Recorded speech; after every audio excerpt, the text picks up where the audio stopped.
Dr. Wu, board members, good afternoon. Thank you for joining us today, and to all the myriad of staff members and stakeholders who are here with us as well. I want to provide some introductory comments that just provide a level setting of our expectations.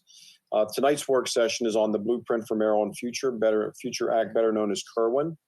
And we have sent you some preparation materials. You've heard conversation about this through our briefings with our delegation and with our council.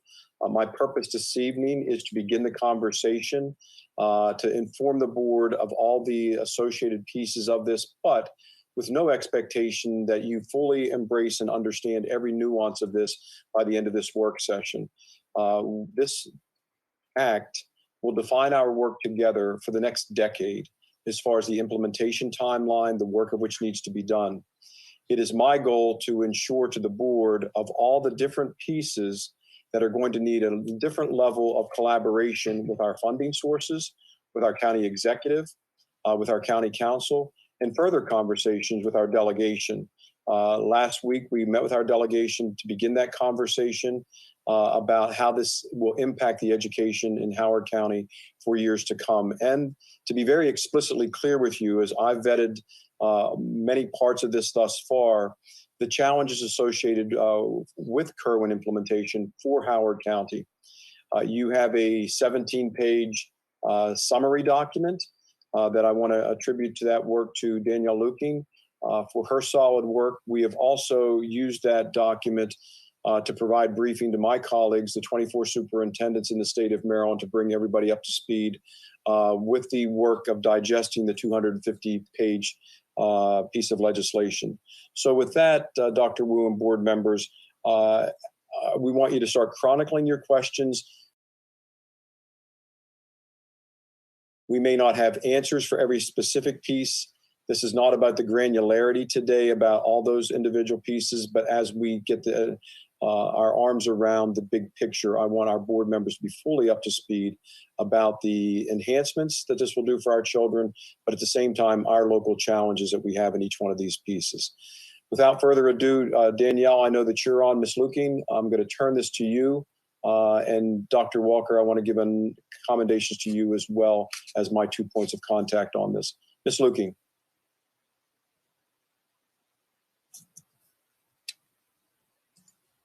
Good afternoon, Dr. Wu, members of the Board of Education, and Dr. Martirano. I am Danielle Luking, Legislative and Legal Affairs Officer in the Office of the General Counsel.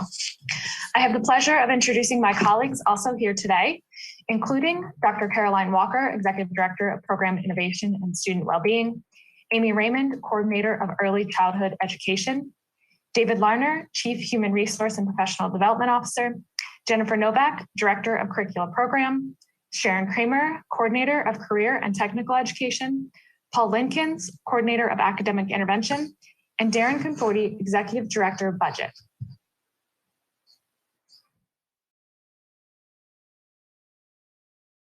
As is the case with many pieces of legislation that come to pass, the Blueprint for Maryland's Future has its background in judicial proceedings, including the historic Brown v. Board of Education, which set a legal precedent for equity in public schools in 1954. Bradford v. Maryland State Board of Education, a local lawsuit filed by the ACLU in the late 90s, was the actual catalyst for the 1999 Thornton Commission, which addressed equity through its charge to reduce funding disparities in public schools and resulted in the Bridge to Excellence Act of 2002. That legislation significantly increased funds for Maryland schools until 2008, when revenue for schools leveled off during the recession. 8 years later, in 2016, the Commission on Innovation and Excellence in Education, more readily known as the Kirwan Commission, was established through legislation with the main objective of reviewing the adequacy of education funding formulas established by the Act of 2002 and renewing the state's constitutional obligation to provide a thorough and efficient system of free public schools. An additional charge of the Kirwan Commission to make legislative recommendations regarding policy and accountability measures that would improve student performance led to the Commission's review of high-performing school systems such as those in Finland, Singapore, and in the US, Massachusetts, in order to conduct a gap analysis of the overall delivery of education in Maryland. Following completion of the Commission's funding and policy recommendations, we first saw the full blueprint for Maryland's future legislation introduced and passed by the Maryland General Assembly during the 2020 session. Citing concerns for available funds and the start of the COVID-19 pandemic, however, the governor vetoed the bill following passage. In February of 2021, the General Assembly overrode the governor's veto, making the blueprint law. Due to the delay in passage, the legislature also introduced and passed HB 1372, better known as the Fix Bill. This bill adjusted timelines as well as addressed student learning loss due to the ongoing pandemic. The passage of both HB 1300 and HB 1372 bring us to where we stand today, moving from legislation to school system implementation. As the blueprint for Maryland's future will require a cross-divisional effort to support its many policy, operational, and budgetary reforms, today's presentation brings together school system subject matter experts who will be key to its implementation. The work session will highlight requirements expected of HCPSS in the areas as listed here on the screen, as well as allow for board questions throughout each focus area. Dr. Walker will conclude with next steps as staff continues the work of diving deeper into the blueprint. Many of the slides in today's presentations are heavy on content due to the expansive nature of the law. The board also received a roadmap document, which was developed as a resource for staff with references to specific page numbers within the legislation itself for further details. I want to conclude the background portion of today's presentation by noting that HB 1300 is a 235-page bill, and HB 1372 is an additional 45 pages. I point this out to illustrate that the roadmap and the presentation today are meant to be overviews of the major policy and funding areas, but will not include every requirement and every detail of expectations for the school system, nor our educational partners and oversight authorities who also have a role in its implementation. With that, I'll turn it over to Dr. Walker for the first focus area under governance and accountability. As Ms. Lucan began to discuss, this is a rather sprawling legislation, and one of the key components of it is that it put together an Accountability and Implementation Board, or AIB. That AIB is a reporting structure that has yet to come to be for the state, but it will do a lot of the reports and data analysis and make sure that things are going along according to the legislative plan. For Howard County, what it means is that we immediately have to get started on putting together a report that's due on June 15th that shares what our plans are to implement Blueprint throughout all of the areas that Ms. Lucan just described. We're going to talk about behavioral health, achievement gaps, disproportionate placement of at-risk students, and determine how additional funds for teachers are to be used. So those are some really key next steps for Howard County. This accountability plan that we're going to submit in June then must be approved by the committee, and the governing board will then make sure that there's a person who's the implementation coordinator. And what you may know is that I am the acting implementation coordinator for the county, but that we will be looking for a final implementation coordinator as part of that planning process. As Ms. Lucan started to discuss, we have created some teams within our county, and we actually are starting meetings tomorrow for the areas of early childhood education, high quality diverse teachers and leaders, college and career readiness, and resources to ensure all students are successful, in addition to having a governance group that is looking at both of the reports that need to be submitted as well as some of the fiduciary things in a more concrete fashion. So that work is going to take place probably over the next 3 months to 4 months of actually making those initial plans. And then right now we're all having more of our state conversations at our state meetings to get a better sense of how these different fields and different areas are starting to address these needs. So that being said, I'm going to use the technique that you used in the most recent board and legislature meeting and ask that we're going to do a few questions around each section. And so the first section we're going to do is early childhood, and Ms. Amy Raymond's going to present to you in a moment. And then we're going to take a break after that section for questions and then move our way through the agenda that way. Good afternoon, and thank you, Dr. Walker. Good afternoon, Dr. Wu, members of the Board of Education, and Dr. Monterano. The Bridge to Excellence Act of 2002 required that by the 2007-2008 school year, every school system provide full-day kindergarten for all eligible students. It also required access to half-day pre kindergarten programs for eligible 4-year-old children with eligibility based on 185% of the federal poverty level. Since that time, pre-kindergarten grant programs have been expanded to assist school systems and private providers in providing full-day pre-kindergarten for income-eligible 3- and 4-year-olds whose parents or guardians voluntarily enroll in these programs. The blueprint includes a significant expansion of full-day pre-kindergarten so that all children have the opportunity to begin kindergarten ready to learn, with requirements for local school systems to partner with eligible private providers. Expansion includes full-day pre-kindergarten at no cost for families of Tier 1 children, who are defined as 3-year-olds and 4-year-olds from families with incomes up to 300% or less of the federal poverty level, which in 2021 is $79,500 for a family of 4.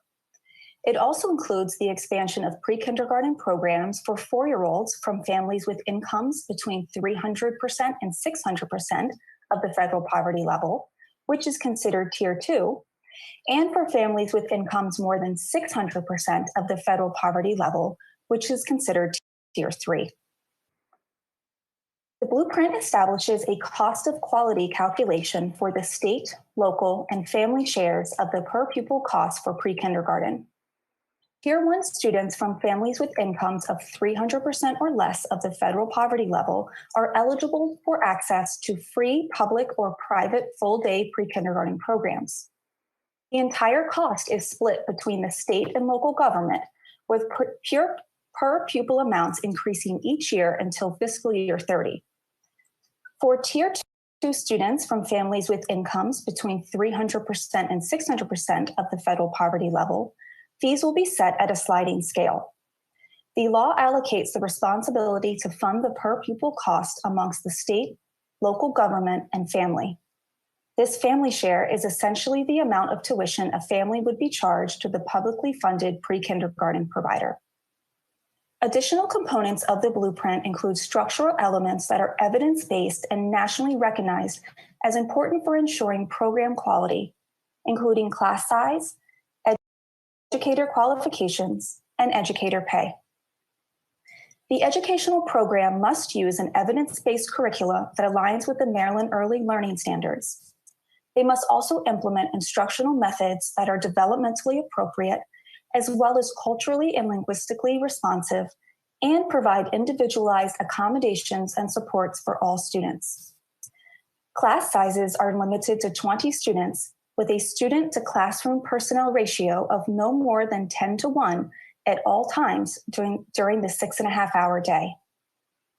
Classroom teachers must meet certification requirements or pursue residency that includes coursework in early childhood, clinical practice, and evidence of pedagogical content knowledge. Teaching assistants must have at least a Child Development Associate Certificate or an associate's degree. All classroom personnel must participate in ongoing professional development, and educator pay must be comparable to that of the public school system in which the program is located. Another quality requirement is continuous improvement as measured by the Maryland Excels quality rating system. All programs must achieve a baseline rating, must submit a plan to achieve the highest rating within 5 years of becoming an eligible provider, and must publicly publish the rating. Finally, all public and private pre-kindergarten providers are prohibited from suspending or expelling a child who is enrolled in a pre-kindergarten program, except in very limited circumstances, and all programs must also adhere to anti-discrimination laws. The Blueprint Law expands access to pre-kindergarten programs by guaranteeing availability of slots through a mixed delivery system. Beginning in 2022-2023, private providers must account for at least 30% of the eligible pre-kindergarten providers in the county, with the proportion of eligible private providers increasing by 5% each year until private providers account for at least 50% of eligible providers in 2026-2027. Waivers shall be issued if all families seeking pre-kindergarten programming for their eligible children are able to do so, or if there are too few eligible providers to meet the requirements. MSDE can exclude by annual waiver Tier 1 students who are 4 years old from the calculation until 2026-2027, and Tier 1 students who are 3 years old until 2029-2030. In school year 2022-2023, families of Tier 1 3 and 4-year-olds can begin to enroll their child at no cost, with a proportion of 3 and 4-year-olds increasing annually. Families of Tier 2 children can begin enrolling in school year 25 if slots are available, with a sliding scale fee. The priority in expanding pre-kindergarten slots includes those children who meet Tier 1 criteria, children with disabilities regardless of income, children who are experiencing homelessness, and children from homes in which English is not the primary spoken language. To address space constraints, local school systems may partner with local or state governments to utilize available spaces, such as senior care facilities and community centers. Beginning this December, each county board will submit a report that includes requirements such as the number of eligible pre-kindergarten providers, the Maryland Excels rating of each eligible provider, participation rate of eligible children, the proportion of eligible private providers, expansion efforts for priority students, and a universal measure of kindergarten readiness. Final points of interest for early childhood include collaboration amongst local school systems and private providers to address transportation needs of children enrolled in eligible pre-kindergarten programs, as well as executing a memorandum of understanding. Additionally, the blueprint includes reporting requirements on plans for addressing early childhood components such as income verification, cost, and addressing parent preference for placement. I can start talking a little about the first slide while Dr. Walker is getting it up. The first slide, so this section is high quality and diverse teachers and leaders. So this talks about our teaching, our teachers, and the preparation program goes into teaching. So when the first slide comes up, you will see that there are 4 different main areas of focus for this section of the blueprint. One is about making teaching a high status profession. So things that are working to increase that status level of teaching, and the career ladder is an important part of that. A second piece is about changes to the teacher preparation program to boost up that teacher preparation program to ensure that when teachers begin, they are fully prepared. One major part of that is including a full year clinical experience, which is longer than currently student teachers or teacher interns do now. Most only have to do a half year experience. Ensuring that school systems have a leadership development system, something we do have, but certainly we'd have to make sure that whatever we have in place meets the final determinations of the AIB. And then looking for improved recruiting and retention of diverse teaching faculty. And I'll spend the rest of the time talking some about these different areas. Okay, so let's first talk about raising the status of teaching. So career ladder, and there'll be more slides coming up about the career ladder, but the main principles of the career ladder is to incentivize teachers to stay in teaching rather than moving to administration. Administration is higher paying, so in many times there are teachers who may for other reasons want to continue teaching, feel monetary pressures to go to administration. So one of the goals of the career ladder is to raise the financial incentives to stay teaching, and along with that, some higher and more attractive salaries for teachers, and then some salary incentives to opt onto the career ladder. I'll be giving some more numbers later on in the presentation, but looking at salary progressions with performance and knowledge gains, national board certification, which is, I know, something you all are familiar with. We talk every year about our teachers who become nationally board certified. I'll be using the term NBC instead of having to say national board certification as we make our way through the rest of this portion. Okay, so let's talk about the career ladder. So there are 4 different levels of the career ladder. So the first level is being a state certified teacher. The second level is a teacher pursuing a master's, 30 credits, or NBC. Level 3 is having that NBC or equivalent, or being an assistant principal. And then level 4 gets a little trickier. There's 2 different tracks. There's a teacher on a leadership track, which is basically kind of higher levels of being a teacher leader. And then there's a teacher on the administrator track who is a licensed principal or master distinguished principal. So you make your way through these different levels progress through them through your teaching career. All Maryland school systems must adopt the career ladders no later than the beginning of the 24-25 school years. Teachers do not have to participate in the career ladder. So we are going to encourage teachers and incentivize teachers to participate, but a teacher can just stay on the regular salary scale and not be part of the career ladder.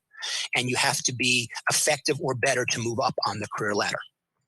So some other changes, talking about how much time teachers spend in front of students. Obviously, we know professional development time and time to collaborate are beneficial. So if you're on levels 1 through 3, teachers should spend about 60% of their workday teaching the classroom. The remaining 40%. Several different things there listed along with professional development, tutoring, and other pieces like that they would be spending. In level 4, it's a lower percentage of time because, again, those are our teacher leaders who would be doing some of the mentoring and work with other teachers. Assistant principals should spend 20% of their workday teaching, and principals are encouraged to spend 10% of their time teaching, but that's not required. So again, we currently do not have assistant principals teaching. So what does that look like? What does 20% of the time look like in an elementary school? What is an assistant principal doing, and what does that look like? What does that look like at the middle and high school? Our principals. So there's certainly questions that need to be answered as we move our way through this, but those are some things that are in the blueprint. Okay, I talked about teacher preparation. By basically a year from now, MSDE and the Higher Education Commission must review teacher preparation programs at each institution for alignment with the blueprint. So the AIB will be monitoring that on an ongoing basis. This is not something we need to do, but it's an important part of the teachers we're going to be getting. Those undergraduate teacher preparation programs must have teacher training practicum of at least 100 days. And then by 25, increasing to a full year. And again, the AIB is going to monitor teacher preparation program, teacher candidates, and pre-K-12 teachers for diversity. What exactly that's going to look like, we don't yet know. As Dr. Walker said, the AIB is not yet formed. I know that some nominations were recently went in, and there was an article that was out earlier this week about the governor looking for some more nominations, not really happy with the slate of nominations the AIB. So we certainly will be getting some more information about a lot of this once the AIB exists. Okay, teacher and leader. So again, so by the 24-25 school year, our evaluation system, so we currently have an evaluation system. There are some new rules that are going to be for our evaluation system for the 24-25 school year. Has to be aligned with NBC standards. It has to include peer assistance and review. It defines certain expectations for an evaluator's skill and knowledge, measures performance, and provide personalized feedback that is aligned with the teacher's strengths, needs, and professional learning content. So some of this is already built into our teacher evaluation system, some is not. Details on the leadership development system need to be developed. I talked about that at the beginning. It talks about the importance of that leadership development system, and we do have a leadership development program and office here in our school system. So I'm confident we'll be able to implement, but we need to know what we need to implement. I mentioned on the last slide, we're not sure exactly how teacher diversity is going to be measured. And there are grants available to institutes of higher education, including some directed specifically to HBCUs to increase diverse teaching candidates. Some of that grants have already begun. We have obtained a teacher collaborative grant with BOE State, and we are currently pursuing another one with Towson. The one with BOE State is focused specifically on our paraeducators, looking to move paraeducators into teachers, focused on diverse candidates. And then we're also looking at another grant with Towson. So some of the costs. Okay, so once a school implements their career ladder salary increases, again, that is no later than the 24-25 school year, other salary increases also go into effect. And these are salary increases. They're not one-time bonuses. At least that's how we're understanding the language right now. If that gets changed, certainly we would let you know. The numbers on the screen here are minimums. Anything involving salary needs to be negotiated. So these are written as minimums. They range from $5,000 to $15,000 for things like becoming a lead teacher, distinguished teacher. So as you move your way up the ladder, there are salary incentives. So if as you move from step 1 to step 2 in the ladder, if your salary was supposed to be X, it would be X plus 6,000 or 8,000 or 10,000. In addition, so that is no later than the career ladder is in effect, which is no later than July 1st, 2024. In addition, for becoming NBC certified for obtaining and then recertifying, that becomes effective July 1st, 2022. So that bullet's specifically about NBC. So there's additional salary for obtaining, which is $10,000, and then recertifying based upon your first or second or additional recertifications, additional salary increases to go into effect for the beginning of the 22-23 school year. There's also language in the blueprint regarding during a 5-year period that began in the 1920 school year, the teachers receiving at least a 10% salary increase above the negotiated salary schedule. And then for the 26-27 school year, the minimum teacher salary shall be $60,000. Good afternoon. I'm Jenny Novak, Director of Curriculum Instruction and Assessment. And for this next section, I'll be joined by Ms. Sharon Kramer, Coordinator of Career and Technical Education. In this section, we will be sharing information related to college and career readiness pathways. Through the Kirwan Commission's analysis of best practices from exemplary school systems in the United States, as well as world-class systems abroad, the basis for student academic success was laid out in their recommendations for college and career readiness pathways.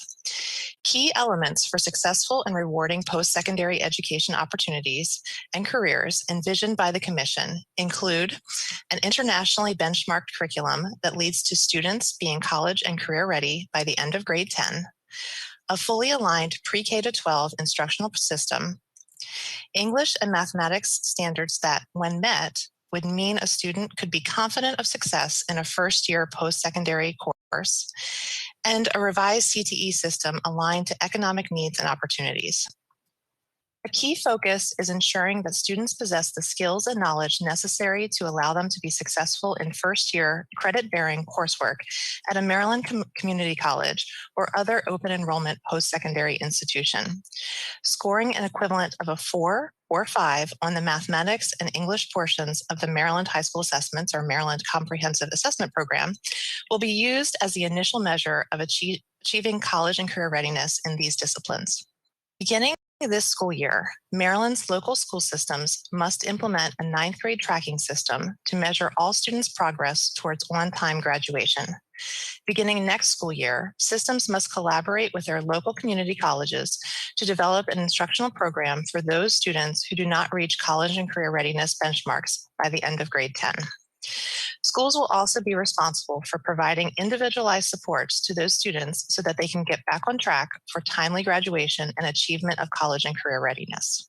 For those students who do achieve college and career readiness in English and mathematics by the end of 10th grade, school systems will develop post-college and career readiness or CCR opportunities for continued growth and skill development, which must be provided at no cost to students, including fees.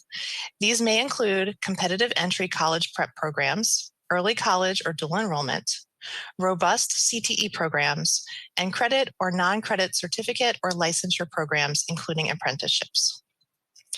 The state will help the local school systems with the transition to the new college and career readiness goals by developing new curricular resources. However, this does not mean that the state will choose the curriculum for its local systems. Rather, each school system will need to develop implementation plans that detail how they will bring more of the students to college and career readiness by the end of grade 10. One strategy the state is encouraging is the development of elementary and middle school introductory CTE courses to better connect classroom instruction to real-world skills earlier in a student's academic career. I will now defer to Sharon Kramer, who will talk more about the Blueprint's enhanced vision for career and technical education. Good afternoon, Dr. Wu, members of the Board of Education, and Dr. Badarano. I'm Sharon Kramer, Coordinator of Career and Technical Education. I want to begin by providing 4 highlights of the blueprint related to CTE. First, the blueprint law renames career and technology education to be career and technical education. Second, the blueprint creates a CTE committee within the Governor's Workforce Development Board to develop a new statewide framework and set of standards for CTE. Third, the blueprint expands the definition of CTE programs to include more apprenticeships. And 4, blueprint expands dual enrollment to include non-credit courses for certificate or license. I also want to highlight 2 important boards that are being established. One is called the CTE Committee. The first one, the CTE committee is responsible for developing and overseeing the implementation of rigorous CTE pathways. The committee must establish inclusive statewide goals that reach 45% of the 2030-2031 school year for the percentage of high school students who, prior to graduation, complete a high school level of a registered apprenticeship program or an industry recognized occupational credential. In addition, this committee is authorized to recommend that the AIB withhold funding from local school systems. The second committee I want to mention is the CTE Skills Advisory Committee. The purpose of the CTE Skills Advisory Committee is to make recommendations and provide advice to the CTE committee on setting the occupational standards necessary for a strong CTE system. The recommendations made by the advisory committee are to form the basis for post-CCR CTE pathways. The advisory committee, which is so important, is going to be composed of members appointed by the chair of the CTE committee that include employers, unions, apprenticeship sponsors, and other experts on occupational skills, with a preference for members of the Governor's Workforce Development Board. In addition, I wanted just to add that Tiara Booker-Dwyer is the assistant superintendent who I work with. She is responsible for the Division of Career and College Readiness. And I wanted to share what she shared with me earlier today, that she and her team have been working with the Governor's Workforce Development Board to proactively address the blueprint requirements. And she will be meeting with CTE coordinators and my counterparts from across the state, all 24 of us, in September and October to provide more insight into how CTE will be preparing for the blueprint implementation. And finally, to finish our section that Jenny and I have been presenting right now, I want to talk about career and college, really next steps in the work that we have ahead. Here are 5 key areas we have to work on. Measurement of college and career readiness needs to be finalized. LEAs need to develop specific post-CCR pathways. LEAs need to develop career counseling programs for middle and high school students. New state curricular resources are forthcoming, and we need to review and recommend on changes to the CTE programs that are coming. Thank you, Dr. Walker. Good afternoon, Dr. Wu and members of the board and Dr. Martirano. My name is Paul Linkins, and I'm the coordinator of academic intervention. This next section will cover more resources to ensure all students are successful. So the final focus of the blueprint is ensuring that adequate funds are provided to ensure the success of all Maryland students. This area includes increased funding for English learners and students with IEPs, as well as students from families struggling with poverty and schools having a high percentage of students coming from disadvantaged backgrounds. The blueprint builds on the increased funding of the Bridge to Excellence Act of 2002, which unfortunately was discontinued during the Great Recession. The blueprint keeps a foundational amount of state aid for each district, but then supplements that with additional funds based on the district's level of need. This includes the number of students with IEPs, the number of students coming from poverty, and the number of English learners. The blueprint also recognizes the costs inherent in the other focus areas that we have discussed, and starting in FY23, will provide funding to increase teacher salaries, hire more teachers, provide career counseling to middle and high school students, improve behavioral health services, establish post-CCR pathways, and pathways for students who are not college and career ready by the end of 10th grade, and fund instructional technology. As mentioned, the blueprint will provide additional funding for schools with higher percentages of students coming from impoverished backgrounds. Initially, only schools which have 80% or more of their students eligible for free and reduced price meals will receive this funding. However, the threshold to qualify for funding will be reduced every year to eventually the level of 55% by 2026. These funds can be used to transform higher poverty schools into community schools, providing wraparound services to their students and families. The blueprint also addresses struggling learners by directing funds to tutoring and small group instruction for students in grades K through 3 who are struggling with reading acquisition. This supplemental instruction would require one-on-one tutoring or tutoring by a teacher in groups of no more than 4 students. It will also focus on screening, identifying, and addressing literacy deficits. Recognizing the importance of students' social, emotional, and behavioral health, the blueprint also requires additional training on student behavioral health concerns, trauma-informed practices, and related professional learning. By November 2022, all districts must have a plan on how they will expand behavioral health services to ensure all students have access to supports. Good afternoon, Dr. Wu and members of the board and Dr. Moderano. I'm going to go over how the Kirwan legislation changes the public education formula funding. The information that I'm going to share with you is our preliminary overview of how the funding formulas are changing, and it only addresses the projected changes to the revenues. As our conversation tonight has, demonstrated, we all have numerous questions around what is going to change on the cost side, and we'll keep working on that and bring more information on that forward as our team works together. What I want to say in terms of the new state funding formulas is they are really quite complex, and Mr. Lincoln's touched on one specific area is what's called the at-promise formula funding, but there are multiple aspects to the way the Kirwan legislation changes the formula funding. And this will be our first of multiple presentations. And as we go with additional presentations, we'll provide additional detail in each of the specific areas. So kind of beginning at the beginning, we know that public education here in Maryland is designed to maintain per pupil funding levels each year based on specific formulas that allocate the funding amounts that are required between the state and the county based on the county's relative wealth. And I'm going to talk about that in a little bit more. But the key principle here is the concept of the per pupil funding, and that per pupil funding is then multiplied times an enrollment amount. The current formula funding that's in place right now is basically made up of 6 parts. There's a foundation program, and then there are 5 targeted funding areas that go to areas like special education, transportation, and limited English proficiency. Under this formula, the state and local share of funding only applies to the foundation program. The other parts of the funding formula are state funded. There is no local share. And I give you this background, which we don't often talk about the details of the funding formula, but I want the background to be in place because Kirwan changes this. Kirwan retains the underlying principle of per pupil funding with a state and local share.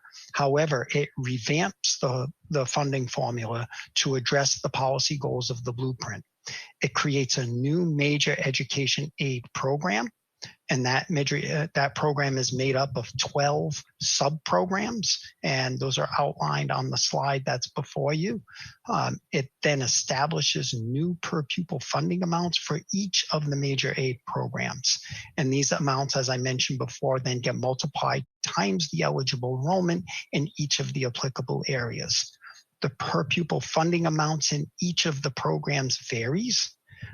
In some cases, the amount phases up over a 10-year period, and others it phases down. So there's a lot of moving parts to it. In addition to changing the per pupil funding, the law changes the way the state and the local share calculation is done to now require both the state and the local to have a required share for all 12 parts of the major aid program. So what this means for us is that the funding formula, there'll be a specific funding required amount for the state share and a specific funding required amount for the local share. And I'm going to visit that in a couple of slides a little bit more. So on to the next slide. Additional change in the funding formulas, and we talked about this a little bit in the FY22 budget development, is the change in the calculation of enrollment in the funding formula. No longer will it be based on the prior year average. It'll now be based on the greater of the prior year enrollment or the 3-year moving average, excluding the pandemic year enrollment. And as previously mentioned, the law establishes specific per pupil funding levels for each of these major aid programs over a 10-year period. And that runs through fiscal year 33. After that, the per pupil funding amount will be adjusted each year based on inflation, according to the Washington, D.C. CPI-U index. The Department of Legislative Services has developed a projection of how each county, state, and local funding will change under these new formulas. It's important to note before I share the information with you on the next slide that these are estimates that are based on assumptions about future enrollment, assumptions about state and county relative wealth over the next 10 years, as well as other factors. The table that's before you, and I hope that the font is large enough for you to see, there's quite a bit of information here. This table summarizes the DLS estimate, and I've added in and isolated the foundation per pupil funding amount so that it can illustrate how that is increasing. And as you can see on the table, in fiscal year 23, the foundation per pupil amount is $8,310 per student. And then that grows all the way to fiscal year 33 to $12,365. And then it adjusts for inflation after that. And DLS has used a 2% assumption for fiscal year 34. And so you can see the per pupil amount grows to $12,648 by fiscal year 34. And you can see the growth rates on that, and they're pretty steady growth rates, averaging in the about 4% range. And then the following column will shows the estimated amount of new funding that'll come each year based on these revised per pupil amounts. And for fiscal year 23, DLS's current estimate is an additional amount of new revenue for Howard County of $35.7 million. And then by fiscal year 34, the amount of revenue will grow to a cumulative total of $165.5 million new dollars. And you can see the increments of new growth each year, and you'll notice that the increment is not even. And the reason the increment is not even, why one year you may have $35 million new dollars and another year only $2.3 million new dollars, goes back to the point I made about the complexity of the per pupil funding amounts and those amounts varying based on the major aid programs. So next slide. So as I've said, these new funding formulas are driving a projected increase of $165 million new dollars over 10 years. However, this required increase in funding is only for the state share. The changes in the funding formula will not drive a required increase in formula funding from the county, which of course we know makes up about 70% of our total funding. The reason the county funding is not required to increase is because of the way the funding formulas work.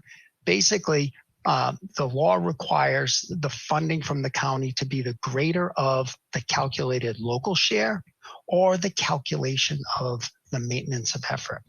And currently, our county funding exceeds the required local share calculation by about 275%. And so just to illustrate this point in a little more detail, for this current budget year, the required foundation formula funding for Howard County is $412 million. Based on the relative wealth calculations that split this cost between a local share and a state share, the state's requirement is $183 million. The county share is $228.5 million. However, we receive $628 million, which exceeds that required amount by $400 million. So in DLS's analysis, even with the steady increases in the required per pupil funding amount over the next 10 years, the amount of the required local share funding will not exceed the projected maintenance of effort calculations. This means that county funding will not be required to change under Kirwan. County funding will continue to be determined based on the maintenance of effort calculation and our above maintenance of effort requests that we do through the budgetary process. An additional point that Kirwan changes with the funding formulas, and this touches on something that came up earlier, is what's called these minimum funding requirements. And Kirwan changes the way the funding formula dollars are distributed. Currently, the state and local funds just go into our general fund and we fund all of our programs. Kirwan requires that 75% of the formula funding be distributed directly to the schools, with the exception of concentration of poverty and the private pre-K providers, which has to be 100%. Let me explain this a little bit further. This minimum school funding requirement takes effect on July 1, 2024. And each school will have to begin to report its minimum school funding annually to the AIB. We're in conversations about this requirement statewide with MSDE and other school districts. And our understanding is that we'll be required to do school-based budgeting. However, we'll need more guidance from MSDE to understand how this is going to be implemented. And with, as with other provisions in Kirwan, we have some time to do this before the requirement takes place. Basically, it'll be for the FY25 budget development, meaning we would need that guidance by fall of 2023 so that we could conform our budgeting process accordingly. Lastly, MSDE is required to implement a new financial management system by July 1, 2023. This system has to be able to track the financial information and the per pupil funding that's been previously discussed, as well as numerous reporting requirements. And so that's going to be a key component part of effective statewide coordination for the implementation of the Kirwan funding. Board members, thank you for the opportunity to share this preliminary information. As you said, we're just at the beginning of the analysis of implementing this complex piece of legislation, and I look forward to providing additional information in coming presentations. I'm grateful for your time today. I want to make sure that you know that you just met many of the members of the leadership team for the blueprint in this role. These people are going to be spending a great amount of their time in the next few months and possibly 10 years making this all work for the school system. And we want to make sure that you know that we're going to be coming back to you. Right now, we're working on action plans and timelines and questions that we have to share back with MSDE as well as with legislative staff members from Maryland at this point. We want to make sure that you know that we're going to come back with at least monthly updates and that we would love to come back to speak to you later in this year prior to the budget work sessions. And we're going to make sure that you have all of the estimates that you've been looking for. And we also want to point you to a resource that MAVE has, which is excellent. They've been putting a lot of questions and information on their website with adequacy funding for this topic. And so I also want to point both viewers and the board to that as a good resource as we work together to make sense of a very complex and lengthy legislation. So thank you for your time today. And this is one of many opportunities for us to connect on this topic. Thank you, Dr. Walker.